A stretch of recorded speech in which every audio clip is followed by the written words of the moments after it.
Finally tonight, a story for people who may be feeling helpless watching what is unfolding in Afghanistan and wondering how they can make an impact. An Oklahoma mother, determined by courage and cause, helped rescue 10 members of an all-girls Afghan robotics team. The original team was known as the Afghan Dreamers, and they captured the world's attention at a robotics summit years ago. Well, tonight, 10 of them are safely out of Afghanistan, and you'll notice we're blurring their faces for their safety because some of the girls in these images are still in harm's way right now. These girls are safe tonight, thanks in part to this woman, Allison Renault. She met the girls in D.C. in 2019, and then as the Taliban started to take over more cities, Allison started leading efforts to evacuate them. And Allison is joining us tonight. I want to talk about the girls' robotics team in just a moment and your incredible efforts to get them home. But I understand you have an update right now on a dire and dangerous situation facing some women in Afghanistan right now. What have you learned? Thank you, Marnie. Well, because of the media coverage on the Afghan girls team, I began to receive dire messages from women who were in hiding in Afghanistan, actual Afghans. They're all from a particular profession, and they were fired the minute Kabul was taken over. Letters were sent to them by the Taliban. They were being hunted. 2 of them were shot. 1 of them was beat so badly that she nearly died. And so they said they'd reached out to several organizations for help, and no one would help them. They saw what I'd done. Would I please help them? And I just said, God, if you want me to do this, I need your help.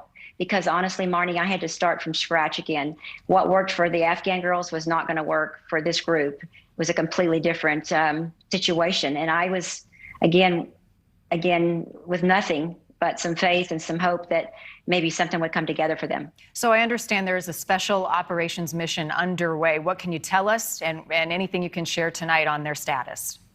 I did confirm with people in Afghanistan that they would be the first to die as soon as we evacuate. That was clearly the truth.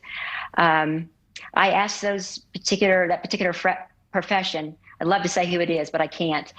Please send me a list of how many women and their emails to verify. And I thought I'd get about 20, but there were 212 women in hiding, and all around the country. And so I began to go to work again, asking for help. And suddenly I began to get messages from people. First of all, NASA General Counsel, a friend of mine, a woman, said, is there anything I can do? And I said, yes, you can. She got Yale Law School involved. They're entering all the data of all the passports for all these women literally overnight, got all that in, processed quickly. We have the American Bar Association. In addition, I was contacted by a kind of a special ops guy on the ground to do extraction of these women and their families. And an ambassador contacted me and said, you know, I will help you with asylum. I'll find a country. And he's already called several countries to see if we can help relocate these people quickly. Wow. And it's just all come together in about 24 hours. It's amazing, actually, what's happening. Incredible. Well, they saw the work that you did with these Afghan girls from the robotics team.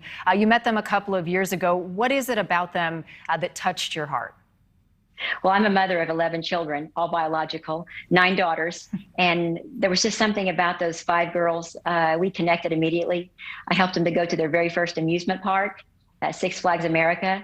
And they had so much fun. And we just stayed in touch for a couple of years. They were really hoping to come to the United States and pursue their engineering degrees and then go back to their country at that time and hopefully make a difference there. But that remains to be seen whether they can go back. But either way, they have the choice to fulfill their dreams now. And I'm so happy for them. Allison, I know that you were able to get those 10 out, but there are more girls who you're still trying to get out. What's an update on their situation? I guess not really at liberty to talk about it right now. I'm so sorry. Okay. What can people do to help in your mission, not only with the girls, but with these additional 200 plus women?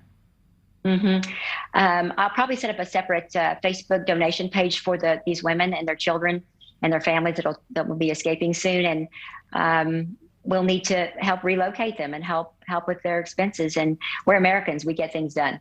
And working at NASA, I learned that failure is not an option. That's right. No, I love your determination and your maternal instinct. In terms of what is next for these girls, do they have hope? I understand that some have reached out with some opportunities for them to pursue future endeavors. I am receiving scholarship offers for them in the United States. It's, some amazing universities. I've been in touch with them, some of them, and they're just I think they're a little anxious about their future, but I just let them know everything's going to be okay. And, we love you. You inspire all of us, and you have great courage, and we believe in you. We'll stand beside you so your dreams come true. It's such a delicate mission. I mean, not only to get them out, but are they leaving families behind? What are they being forced to choose between? Well, of course, they left with just a suitcase and clothes on their back. And, but, they've grown up in a war zone. They're tough-minded, but they're gentle and humble, and they're just absolute geniuses. Allison, I just have about 30 seconds left. If you were to be able to speak directly to the girls who you're trying to get out and these other 200 women who have now reached out to you, what would you tell them tonight to help ease their fear? Really, that God is a God of a second chance. He gave me a second chance, and he wants to do that for everyone. And I know that he can do it for them. Allison, I know you are relentless in your efforts, and we appreciate you give us an update tonight. I know that it is very delicate, and there's only so much you can share, but we want to follow up with you. We want to find out how these folks are able to get to safety through your efforts and others. So thank you again for your time. Remember, it takes a team to make the dream work. Okay, it's not just me. Amen. Thank you. Allison, thank you so much.